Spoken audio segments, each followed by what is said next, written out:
Sir, विश्व हिंदू परिषद अल्पसंख्यक शब्द की परिभाषा तय करने की मांग कर रही है। इसके लिए आप क्या करने जा रहे हैं? हमने ये विषय अभी 2 महीने पहले हस्तिनापुर में संपन्न हमारी वार्षिक बैठक में भी ये उठाया था। उसके बाद के प्रेस कॉन्फ्रेंस में भी और हमारी प्रेस विज्ञप्तियों द्वारा हमने इस विषय की मांग की थी। अभी हमारा जो वार्षिक कार्यक्रम है कि समस्त दलों के सांसदों से मिलकर कुछ ज्वलंत विषयों पर हम उनसे चर्चा करते हैं। इस बार के विषयों में एक विषय अल्पसंख्यकों को जो संविधान में जिस प्रकार की सुविधाएं संरक्षण उनको दिए गए हैं उनसे संबंधित है।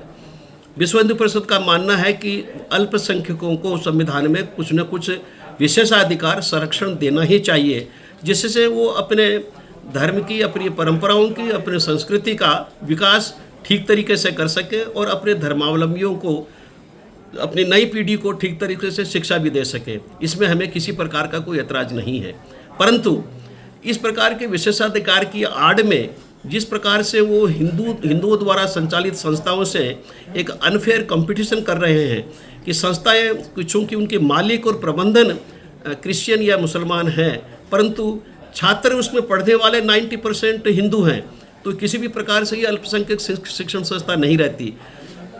संरक्षण विशेषाधिकार होते हैं उनके अपने बालकों को, अपने धर्मावलंबियों को धार्मिक शिक्षा देने के लिए। सामान्य शिक्षा, सामान्य कॉलेजों पर इस प्रकार का संरक्षण या किसी भी प्रकार का विशेषाधिकार नहीं दिया जा सकता, वरना एक अनफेयर कंपटीशन की स्थिति निर्माण होती है। इसलिए हमारा मानना है कि इस अल्पसंख्यक को परिभाषित किया जाए। देश की कुल जनसंख्या में कितने प्रतिशत की जनसंख्या वाले समुदाय अल्पसंख्यक माने जाने चाहिए? क्या 15%, 10%, 20%, 25% के जनसंख्या वाले समुदाय भी अल्पसंख्यक हैं?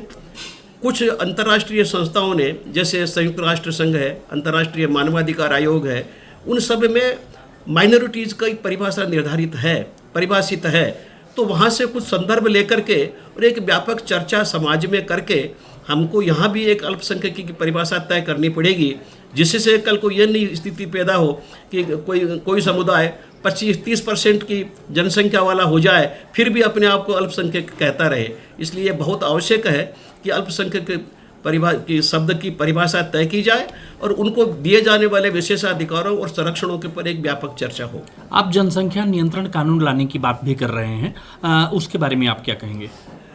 जनसंख्या का उचित प्रबंधन होना चाहिए।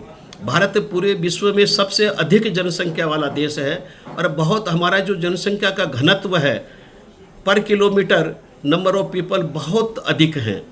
तो इसलिए जनसंख्या अबाध गति से बढ़े भी नहीं और सारे समुदायों में सारे आयु वर्ग के लोग संतुलित मात्रा में हर समय लंबे समय तक उपलब्ध हों। इसके लिए एक जनसंख्या के प्रबंधन की नीति हमको अपनानी ही होगी।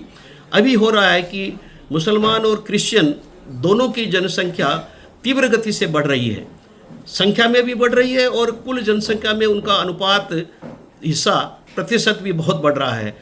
और उसके विरुद्ध में सिख, जैन, हिंदू, इन सारे समुदायों की जनसंख्या कम हो रही है, परसेंटेज तो बहुत तीव्र गति से कम हो रहा है और ये बहुत ही कम समय में एक बड़े असंतुलन की स्थिति पैदा हो जाएगी और उससे हमारी परंपरा, हमारी संस्कृति, हमारी विरासत और हमारी भौगोलिक संप्रभुता तक को हमको एक खतरा उत्पन्न दिखने लगा है। इसलिए हम चाहते हैं कि जनसंख्या के प्रबंधन पर एक व्यापक चर्चा हो, एक नीति का निर्धारण हो।